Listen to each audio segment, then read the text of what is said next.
गुरुजी, आज के इस अंक में हम एक ऐसे विषय पर बात करेंगे जो कि सामान्यतः हर व्यक्ति को होता है।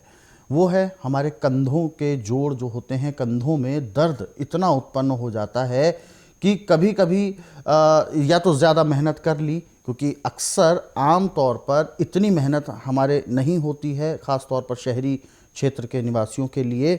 लेकिन जब थोड़ी सी भी मेहनत कर दी जाती है या कंधे से कुछ ऐसा काम कर लिया जाता है तो बेपनाह दर्द होता है, और वो कंधों की जो दर्द होता है वो असहनशील होता है। और या कभी कभी देखा जाता है सोकर उठे हैं तो अचानक से महसूस हो रहा है कंधों में एक टीस। ये सब कारण क्या है इसके लक्षण? आज हमारा खान पान इतना बिगड़ चुका है कि जीभ के स्वाद को ढूंढते ये नहीं देखते थे इससे नफ़ा या नुकसान क्या है। तली हुई चीज़ें, मैदे की चीज़ें, बासी खाना, ठंडा खाना अंदर जाके पचता नहीं है। जब लीवर उसको पचाता है, पेट में जाके सड़ता है और पैंक्री इंसुलिन निम्नाती आंतों में सुड्डे बन जाते हैं और ये गैस जाके जहाँ भी खून की नस के अंदर रुक गई वो हिस्सा जाम हो जाता है। जितनी दर्दें होती है गैस से होती हैं। ये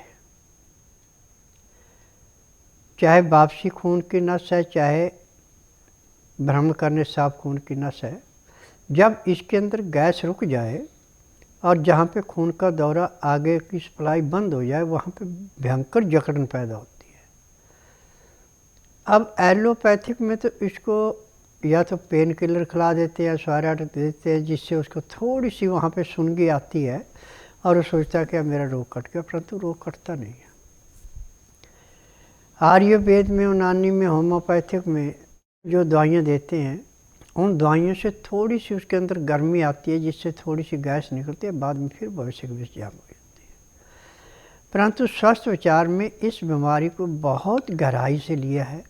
ये सारी कमी होती है आपकी आयोडीन नमक की कमी से, सोडियम की कमी से, मैग्नीशियम की कमी से, सिलिकॉन की कमी से।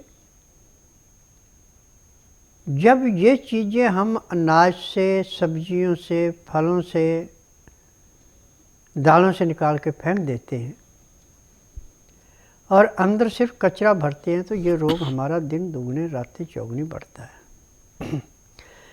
यदि हम चोकर वाला अनाज खाएं, छिलके वाली सब्जियां खाएं, नरम छिलके वाले फल फ्रूट खाएं, छिलके वाली दालें खाएं, पानी हमेशा हल्का गर्म पिएं, खाना खाते समय लहसुन, प्याज, अदरक कच्चे का उचित मात्रा में प्रयोग करें तो कभी ज़िंदगी में आपको रोग नहीं होगा। परंतु यदि आपको रोग हो गया तो इसका आज पूरे संसार में मेडिकल साइंस में बिल्कुल उपचार नहीं है। इसको आप ध्यान से निकाल दें कि आप पेन किलर खा लेंगे, स्वाइराइड खा लेंगे, आप ठीक होंगे नहीं होंगे, बल्कि रोग आपका बढ़ेगा। स्वस्थ विचार एकमात्र ऐसा आश्रम है जिसमें रोगी से नहीं पूछा जाता, न कागज पत्र देखा जाता है और ना ही किसी मशीन से रोग को टेस्ट किया जाता है। यहाँ का नियम है कि मैं बुधवार की छुट्टी रखता हूँ, गुरुवार से लेकर मंगलवार के बीच में नाड़ी परीक्षण करता हूँ। जिस दिन भी रोगी मेरे आश्रम में आता है उस दिन रात को 10 बजे तक खा पी के दातन कूड़ा करके बड़ी इलायची मुंह में रखनी पड़ती है। सुबह 9 से 10 के अंदर अपना नामकरण कराएगा। 10 से 12 में नाड़ी परीक्षण करता हूँ। नाड़ी परीक्षण में पैर के तलुए से सिर के बाल तक की MRI, CT scan, X ray, ultrasound, ECG, sonography सब कुछ 5 सेकंड में नर्व से हो जाते हैं।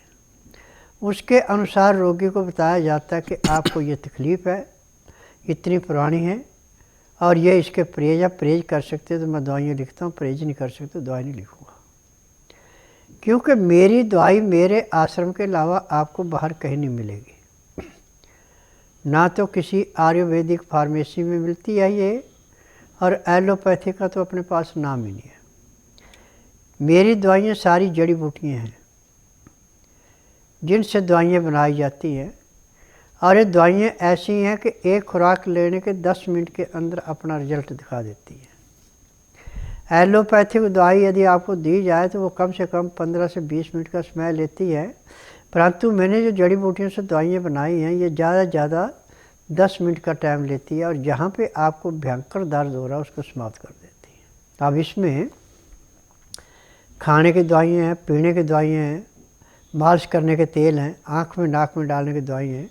हमें पैर के तलवे से सिर के बाल तक जो भी नब्ज के अंदर बीमारी मिले सब दवाइयाँ इकट्ठी देते हैं, किसी एक दवाई को अलग नहीं देते। जैसे आप एलोपैथिक में जो बीमारी है उसी की दवाई देनी, सुन करने के लिए देनी है, परंतु यहाँ पे जो पैर के तलवे से सिर के बाल तक जो भी रोग मिलता है सारी दवाई इकट्ठी देनी पड़ती है। आज मैंने पूरे संसार से एक निवेदन किया है, आयुर्वेद से, यूनानी से, होम्योपैथिक से, एलोपैथिक से, नेचुरलिस्ट से, कि जिस रोगी का उपचार करके आप थक चुके हैं, जिसका रोग आपके कंट्रोल से बाहर है, उस रोगी को आप बुधवार छोड़कर गुरुवार से लेकर मंगलवार के बीच में मेरे आश्रम में लाइए। जिस दिन आश्रम में लाना उस दिन रात्रि 10 बजे तक खा पी के दातन कूड़ा करके बड़ी इलायची मुंह में रख के चूसते रहें। सुबह 9 से 10 के अंदर उसका नामकरण कराएं। 10 से 12 में नाड़ी परीक्षण करूँगा। नाड़ी परीक्षण में पैर के तलवे से सिर के बाल तक जो भी उसके अंदर कमियाँ पाई जाएंगी वो आपको बताऊँगा, उसके अनुसार फिर दवाइयाँ दूँगा। ये दवाइयाँ आप नियम से खिलाते हैं, परहेज करते हैं और शाम को 3:30 बजे तक रुकते हैं, तो उसी दिन उसको कम से कम 10 से 15% आराम भी कर दूँगा। एलोपैथी में किसी एक अंग का एक डॉक्टर विशेष होता है, परंतु स्वास्थ्य विचार में पैर के तलवे से सिर के बाल तक कोई भी रोग है, मैं सबका स्पेशलिस्ट हूँ।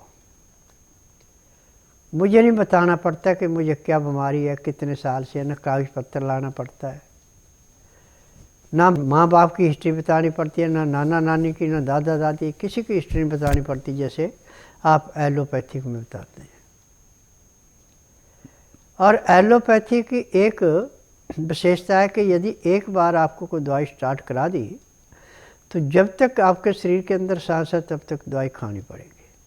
परंतु मेरे आश्रम का नियम है कि जितने दिन तक आपको रोग है उतने दिन तक दवाई देनी है, जिस दिन रोग समाप्त हो गए दवाइयाँ बंद हो।